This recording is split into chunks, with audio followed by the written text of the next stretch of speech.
Hi, this is Michael Gilbert. I am coming to you from Gilbert Physical Therapy this morning, and I wanted to address the age-old question of should I use heat or should I use cold?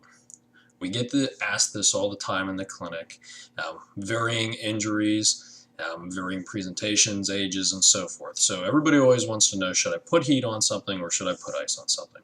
And really the answer to it isn't so simple. When you look at the established evidence, we have not really ever found the ability to penetrate deeply. So for things such as lumbar degeneration, herniated disc, stenosis, things like that that are deep down within the body, we haven't been able to find the ability to penetrate with heat down deep enough because you essentially have to come through about 2 to 3 inches worth of soft tissue in order to get there. The body is a great insulator. So while it maintains your internal temperature, it also prevents things coming in externally. So it tries to keep that homeostasis on the inside. If your temperature goes above 98.6, you feel fever, you feel ill. If it dips below, you again don't feel good. So if you have something that cools too much or heats too much, you don't generally feel well. So the body does a good job regulating that. Now, with that said, there are some instances where you can appropriately use these things. Now, ice is generally more effective for acute issues. Heat is generally more effective for chronic issues. So when you're thinking in terms of ice, let's take a more superficial joint like an ankle, a knee, or an elbow. Those joints do not have a whole lot of soft tissue to penetrate through, and therefore your ice can be more effective.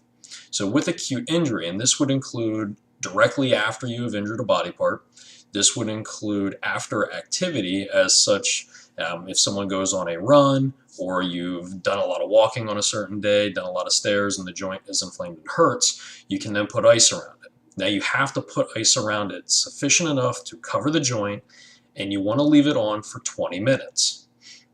After 20 minutes, the physiologic benefit starts to decline. So you should feel a couple phases. Phases of ice are going to include initially you're going to put it on and it's not going to feel good. It's going to ache. It's going to give you a little bit of a tingle or a burning sensation. And then the body part will eventually go numb. Now, you want to make sure that if you use a gel pack or something with a chemical component to it, that there's something in between it and the skin. If you use an ice baggie with ice cubes in it, that's fine to put right on the skin because it begins to melt right away. So that is ice, and you can use that effectively in that sense for acute problems. Now let's talk about heat. Heat is generally going to be more effective when you're using it for a chronic problem. Maybe take a low back problem that someone has dealt with for a long period of time. They may simply feel a little bit better once they have sat on some heat, laid on a hot pack to their low back for about 20 minutes before they start to do an activity.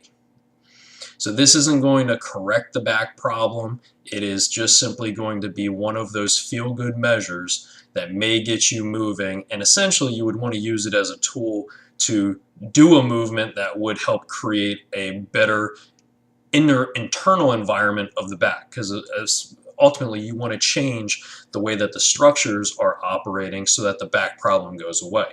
So you can use heat as a precursor to activity. So you would use it before you would get moving. So the take-home message here is heat or ice is okay to use. And you can actually use either one. They're both going to bring blood flow to an area. So sometimes it's personal preference.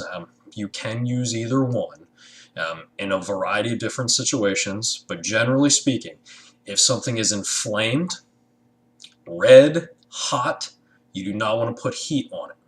You want to put ice on it. If something is acute, just happened, you want to put ice on it. If something is chronic, long-standing, dull, then you can put heat on it. So as a general rule, heat before activity, ice after activity. Those are some good ways that you can use the heat or ice dilemma.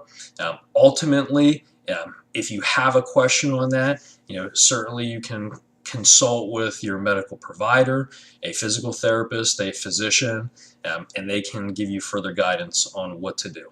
Thank you.